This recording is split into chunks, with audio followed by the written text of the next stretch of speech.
আপনারা জানেন গত বছর উত্তরাখণ্ডে প্রাকৃতিক দুর্যোগে বহু লোক মারা গেছেন। তো তার মধ্যে অনেক পশ্চিমবঙ্গের নিবাসী ছিলেন।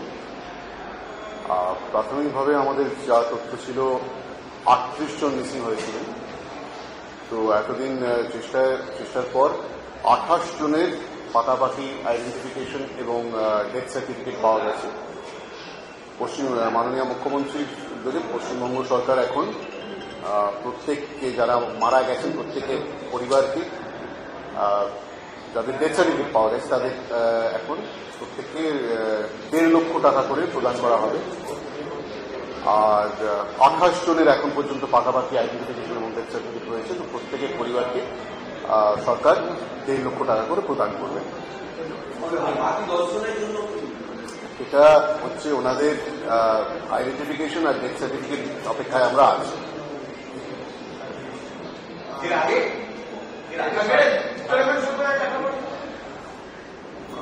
আমাদের যা যা তথ্য আছে সেটা আমি দিয়ে দেওয়া হবে।